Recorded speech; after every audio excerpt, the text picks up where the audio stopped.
ఎఫ్రీలకు రాసిన పత్రిక 11వ అధ్యాయము 21వ వచనము.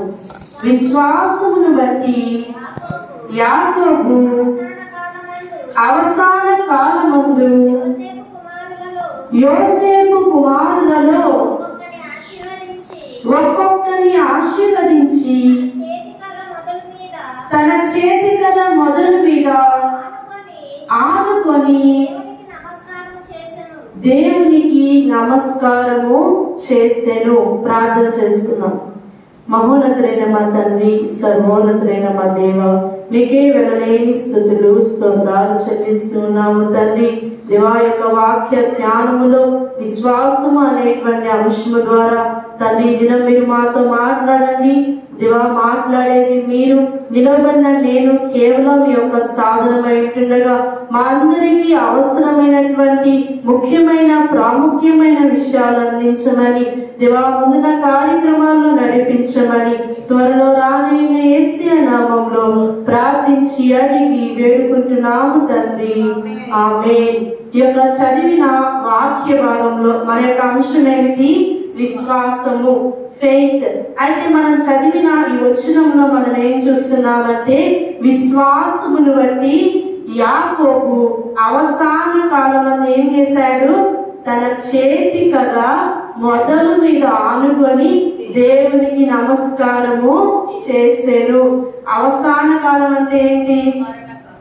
ఇంకా అతను చనిపోవడానికి సిద్ధంగా ఉన్నాడు. వృద్ధాప్యం కంటే కూడా ఇంకా ఎక్కువ వయస్సు వచ్చింది. అంటే ఇంకా రేపు ఇప్పుడు చనిపోతాడన్న పరిస్థితిలో ఉన్నటువంటి యాకోబు ఎందుకు అంతగా దేవునికి ఆ చేతి కర్ర ఉంచుకొని చేతి కర్ర నుంచి వంగి నమస్కరించి దేవునికి ఎందుకు నమస్కరించాడు అంటే అతనికి ఉన్న విశ్వాసము చాలా గొప్పది.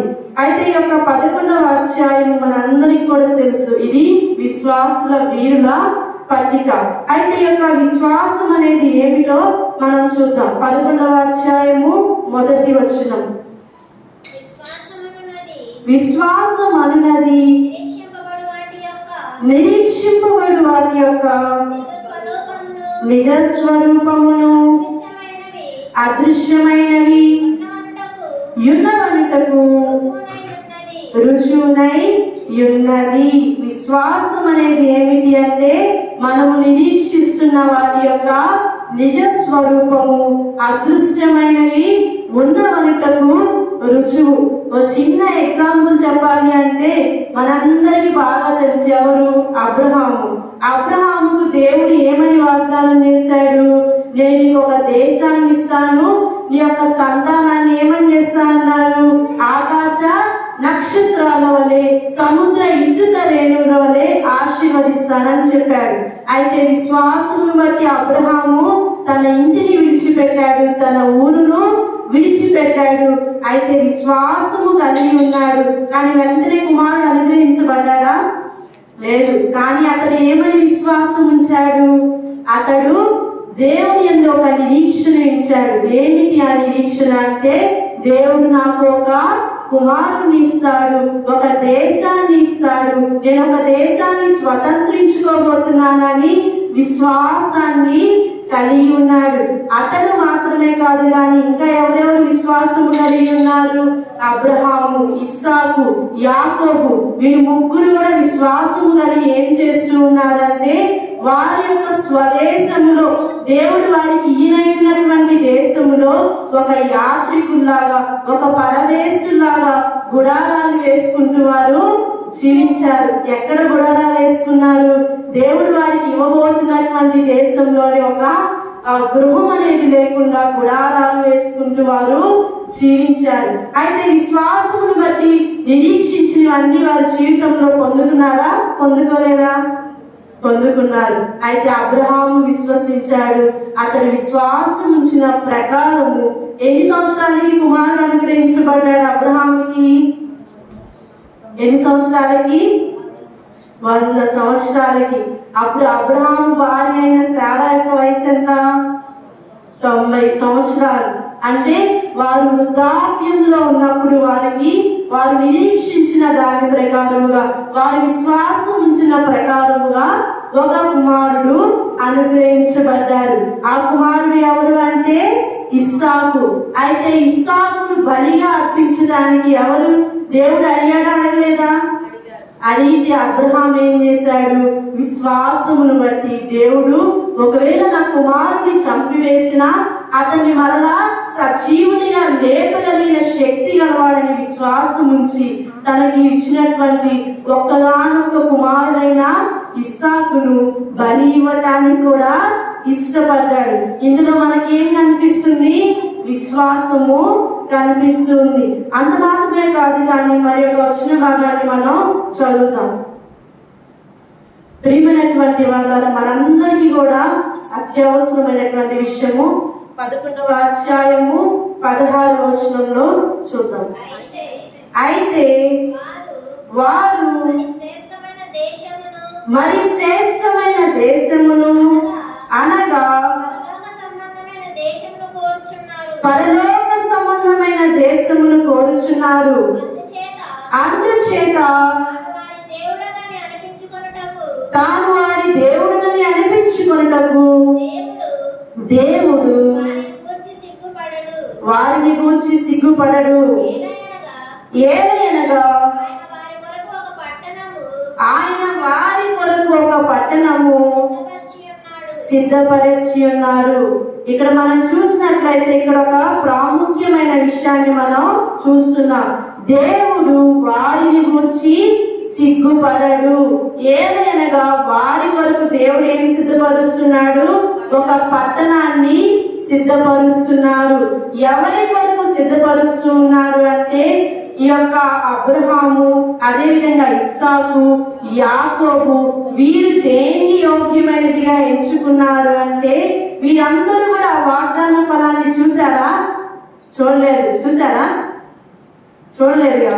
మోషే కాలంలో కదా ఏం జరిగింది? వారు వాగ్దత్త దేశంలోనికి ప్రవేశించాడు. అబ్రహాము ఆ దేశంలో ప్రవేశించలేదు, ఇస్సాకు ఆ దేశంలోకి వెళ్ళలేదు, యాకోబు కూడా వెళ్ళలేదు. కానీ ఏం చేశారు వీళ్ళు? నా యొక్క సంతానానికి ఆ దేశాన్ని దేవుడు ఇస్తాడని విశ్వాసం ఉంచారు. వీరందరూ కూడా ఆ ఫలాన్ని అనుభవించకపోయినప్పటికీ ఏం చేశారంటే దూరము నుండి చూచి వందనము చేసి తాము భూమి మీద పరదేశులమును యాత్రికులమై ఉన్నామని ఒప్పుకొని విశ్వాసము గలవారై మృతి నొందిరి. అదేవిధంగా మనం చూసినట్లయితే ఇలాగూ చెప్పువారు తమ స్వదేశమును వెతుకుచున్నామని విషదపరుచుచున్నారు కదా. స్వదేశం, మన స్వదేశం ఏంటి? మనందరం ఏమనుకుంటాం? మీ దేశం ఏంటంటే అందరం కూడా మేమందరము భారతీయులము, ఇండియన్స్ అని చెప్పుకుంటాం. కానీ మన స్వదేశం ఏంటి? మనం ఎక్కడి నుంచి వచ్చాము? ఎక్కడి నుంచి వచ్చాము? దేవుని దగ్గర నుంచే మనం వచ్చాము. తర్వాత వచ్చిన భాగంలో మనం చూసినట్లయితే వారు ఏ దేశం నుండి వచ్చిరో ఆ దేశమును జ్ఞాపకం ఉంచుకున్న మరలా వెళ్ళుటకు వారికి వీలు కలిగి ఉండును. ప్రియమైనటువంటి వాళ్ళ విశ్వాసమును బట్టి వీరు ఏం చేశారంటే ప్రభు యొక్క రాజ్యము కొరకు వారు ఎదురు చూశారు. మనము కూడా ప్రభు యొక్క రాజ్యము కొరకు ఎదురు చూసేటువంటి వారిగా ఉండాలి. అంత మాత్రమే కాదు కానీ ఈ లోక సంబంధమైన ఆశీర్వాదాలు కూడా వీరు దేని ద్వారా పొందుకున్నారు? విశ్వాసమును బట్టి పొందుకున్నారు. విశ్వాసమును బట్టి మోషే చిన్నవాడిగా ఉన్నప్పుడు మోషే తల్లి ఏం చేసింది? రాజాజ్ఞకు భయపడకుండా చిన్నవాడిని దాచిపెట్టింది. మోషే పెద్దవాడైనప్పుడు ఏం చేశాడు?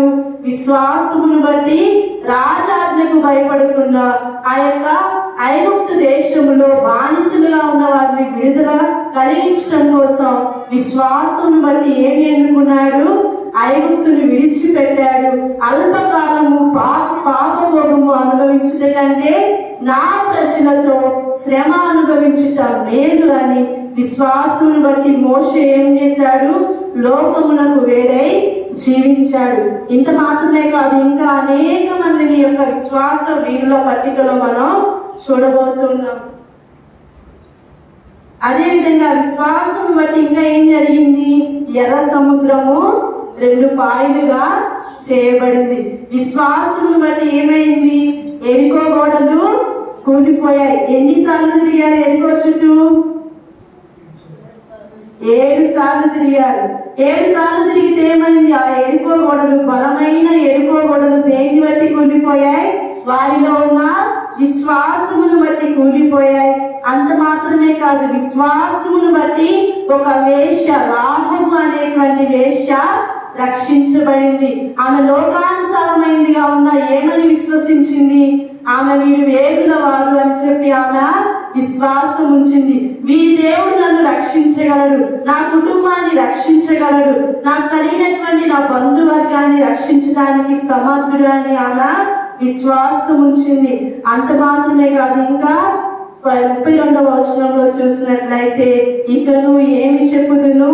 గిద్యోను, బారాకు, సంసోను, యొఫ్తా, దావీదు, సమూయేలును వారిని గూర్చియు ప్రవక్తలను గూర్చియు వివరించుటకు సమయము చాలదు. ఇంకా చెప్పడానికి అనేక మంది ఉన్నారు, కానీ చెప్పడానికి సమయము సరిపోదు. వీరేం చేశారంటే తరువాత వచనాల్లో చూస్తున్నాం, వారి విశ్వాసము ద్వారా రాజ్యాలను జయించారంట. ఇంకా ఏం చేశారు? నీతి కార్యాలు జరిగించారు, వాగ్దానాలు పొందారు, సింహపు నోళ్లను మూసివేశారు, అగ్ని బలమును చల్లార్చారు, ఖడ్గదారులు తప్పించుకున్నారు, బలహీనులుగా ఉండి బలపరచబడ్డారు, యుద్ధములో పరాక్రమశాలులైరి, అన్యుల సేనలను పారద్రోలిరి. ఇన్ని కార్యాలు చేయడానికి కారణం ఏమిటి? ఒకే ఒకటి. ఏమిటి అది? విశ్వాసం. విశ్వాసమును బట్టి దానియేలు ఏం చేశాడు? సింహాల నోళ్లను మూసివేశాడు. ఒక సింహము ఆకలి కొని ఉంటే ఏం చేసింది? మనిషిని వదిలిపెట్టిద్దా? వదిలిపెట్టదు. అటువంటిది సింహాల నోరును మూసివేసింది. ఏమిటి అంటే దానియేలు కలిగి ఉన్నటువంటి విశ్వాసం. షడ్రక్, మేషక్, అబేద్నెగో వీరు అగ్నిగుండంలో వేయబడ్డారు. అయితే ఆ అగ్నిని చల్లార్చింది ఏమిటి అంటే వారు కలిగి ఉన్న విశ్వాసం. సజీవుడైన నా దేవుడు ఆ యొక్క మండుచున్న వేడిని గల అగ్ని నుంచి కూడా మమ్మల్ని తప్పించగలడు. తప్పించకపోయినా మేము వెళ్ళటానికి సిద్ధంగానే ఉన్నామని వారు విశ్వాసం ఉంచారు. వారు విశ్వసించిన దేవుడు వారిని విడిచిపెట్టారా? విడిచిపెట్టలేదు. మనం మరి ఎవరిని విశ్వసిస్తున్నాం? ఎవరిని? షడ్రక్, మేషక్, అబేద్నెగో విశ్వసించిన దేవుడే కదా మన దేవుడు, కాదా? అవునా కాదా? దానియేలు విశ్వసించిన దేవుడేనా మనం విశ్వసిస్తుంది కదా? అవునా కాదా? వేరే దేవుడిని విశ్వసిస్తున్నామా?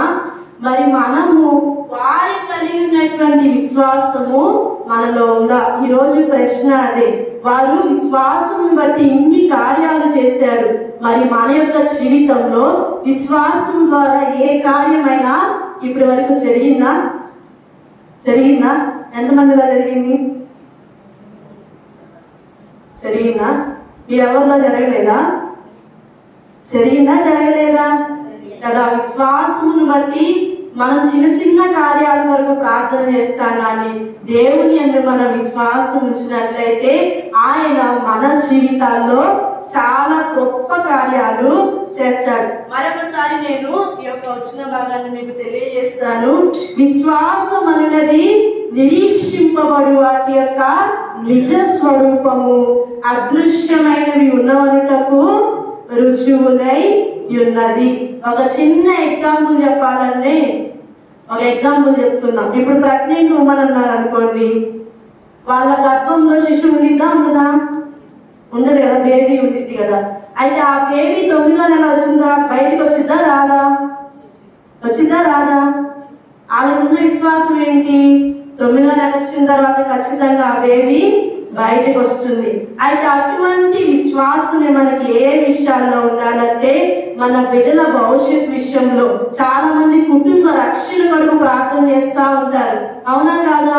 ఎంతో మంది వారి యజమానులు రక్షించబడాలని, కుటుంబంలో బిడ్డలు రక్షించబడాలి. అదేవిధంగా మా బిడ్డల భవిష్యత్ ఏంటి, వారి జీవితం ఏంటి, ఇలా అయిపోయింది, వారిని ఎలా ప్రయోజకులుగా చేయగలం. చాలా మంది ఉద్యోగాల కోసం ప్రార్థన చేస్తున్నారా, చేయట్లేదా? చేస్తున్నాం. మనకి ఇంకా ఉద్యోగం రాలేదు, కానీ అదృశ్యమైనవి ఉన్నవరకు రుజువు ఏమిటి అంటే విశ్వాసమే. అంటే ఏమిటి? ఉద్యోగాన్ని దేవుడు ఇస్తాడు అని మీరు విశ్వాసం ఉంచినట్లయితే ఏం జరుగుతుంది? ఆ ఉద్యోగం అనేది వస్తుంది. మన యొక్క జీవితం మూడుబారిన పరిస్థితిలో ఉంది. మనకున్న విశ్వాసం, నిరీక్షణ ఏమిటి అంటే నా ప్రభువు నా జీవితాన్ని, మూడుబారిన జీవితాన్నైనా ఆయన చిగురింప చేయగలడు. అదే మనకున్న విశ్వాసం. ఆ విశ్వాసం మనం ఉంచినట్లయితే మన జీవితాల్లో కూడా ఆశ్చర్య కార్యాలు జరుగుతాయి. మరి ప్రాముఖ్యంగా మనందరికీ ఉన్న విశ్వాసం ఏమిటి అంటే పరలోక రాజ్యములో నా కొరకు ఒక పట్టణం ఉంది, నా కొరకు ఒక స్థలం ఉంది, నా కొరకు ఒక రాజు ఉన్నాడు. అయితే ఆ రాజు ఈ లోకానికి ఎలా వచ్చాడు? తను తగ్గించుకున్నాడు, రక్త మాంసంలో పాలివాడయ్యాడు.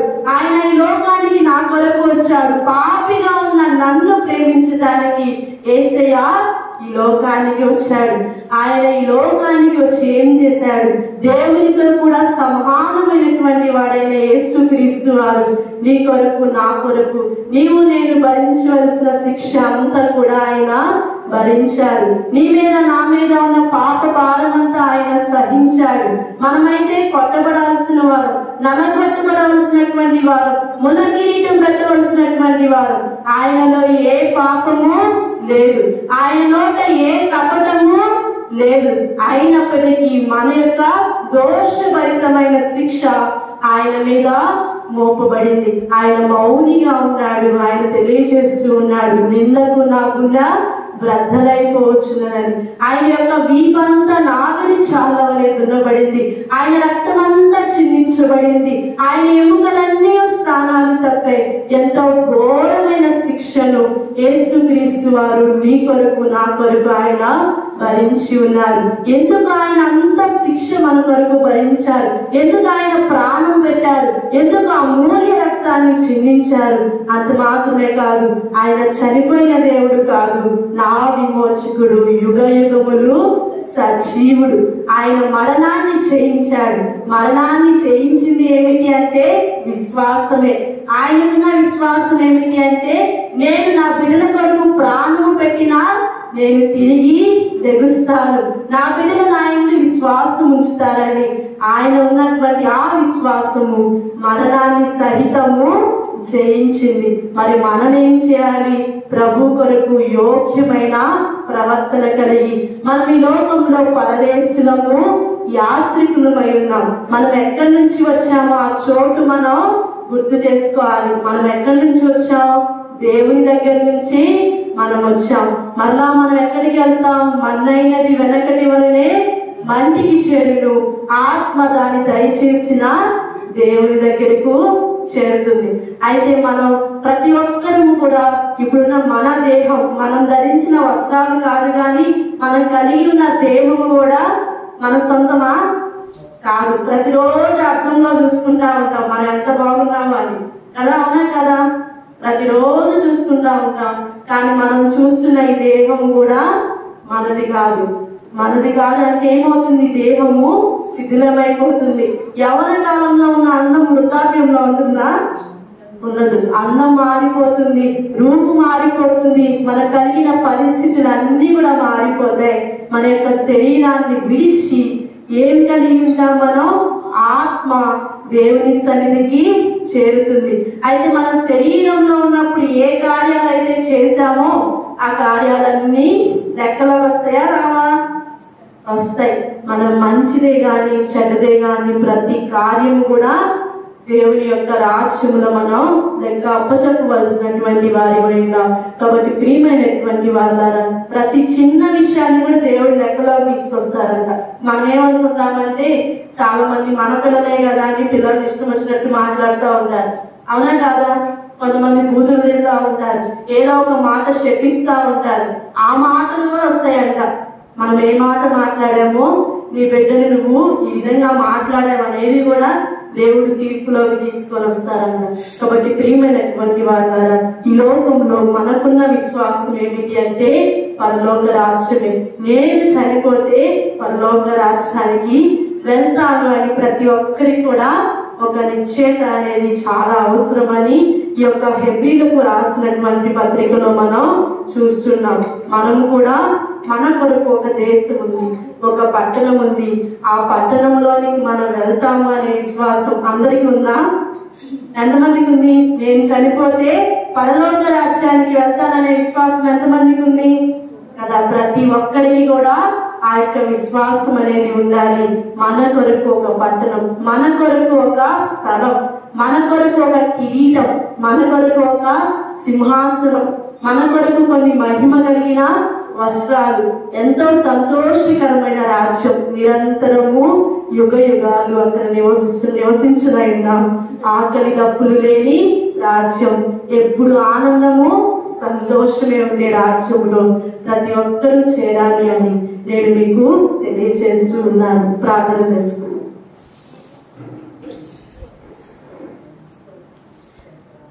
ప్రతి ఒక్కరు కూడా ప్రార్థనలో ఏకీభవించవలసిందిగా మనం చేస్తున్నాం. మహోన్నతులైన మా తండ్రి, సర్వోన్నతులైన మా దేవ, మీకే వెనలేని స్తుతులు స్తోత్రాలు చెల్లిస్తున్నాము తండ్రి. దివా యొక్క విశ్వాస వీరుల పట్టికలో నుంచి అనేక మందిని మా ముందుకు మీరు తీసుకొని వచ్చిన విధానాన్ని బట్టి మీకు స్తోత్రాలయ్యా. చేరి వచ్చిన సంఘాన్ని, పరిశుద్ధుల్ని దీవించండి, ఆశీర్వదించండి. దివా విశ్వాసం అనేది నిరీక్షింపబడి వాటి యొక్క నిజ స్వరూపము అదృశ్యమైనవి ఉన్నవాళ్లకు రుజువు అని మేము చూస్తూ ఉన్నాము తండ్రి. దివా మా యొక్క విశ్వాసులు, మా బిడ్డలు దివా ఎవరు ఏ విషయం గురించి, దివా ఏ అవసరత గురించి విశ్వాసం నుంచి మిమ్మల్ని అడుగుతున్నారో వారి విశ్వాసములో బలపరచండి. నిశ్చయముగా వారి యొక్క ఆశలు తీర్చి సహాయం చేయండి తండ్రి. దేవా సంఘాన్ని, సంఘ పరిచర్యను జీవించండి, ఆశీర్వదించండి. మీ పరిచర్య నిలబడి జరిగిస్తున్నటువంటి మీ యొక్క కుమారుని, కుమార్తెను దీవించండి. ప్రభునందు మీ ప్రయాస వ్యర్థము కాదని దేవా నూతనమైనటువంటి ఆత్మను నడిపించండి. వారికి రావాల్సిన గొప్ప ప్రతిఫలాన్ని అనుగ్రహించండి. సంఘముల రక్షణ లేని ప్రతి బిడ్డకు రక్షణ, మారు మనసు, పాప క్షమాపణ దయచేయండి తండ్రి. దేవా మేమందరము విశ్వాసములో స్థిరులుగా ఉంటూ దేవా పరలోక రాజ్యము కొరకు ఎదురు చూస్తూ మీ రాజ్యములో ఉండేటువంటి బిడ్డలుగా, కుటుంబాలుగా ఎత్తబడేటువంటి వారిగా, సంఘముగా ఎత్తబడేటువంటి వారిగా ఉండే భాగ్యము దయచేయండి. దేవా పరలోక రాజ్యానికి ఈ లోకంలో ఉన్నప్పుడే మేము పునాదులు వేసుకుంటూ మీ కొరకు పరిశుద్ధమైన జీవితం కలిగి ముందుకు కొనసాగటానికి సహాయం చేయండి. ఇప్పటి వరకు మీరు అందించిన వాక్య భాగాన్ని బట్టి మీకు స్తోత్రాలు తెలియజేస్తూ ఉన్నాం. దేవా తరువాత కార్యక్రమాల్లో కూడా మీరే తోడైని నడిపించమని త్వరలో రానైన యేసయ్య నామములో ప్రార్థించి అడిగి వేడుకుంటున్నాము తండ్రి. ఆమేన్. అందరికీ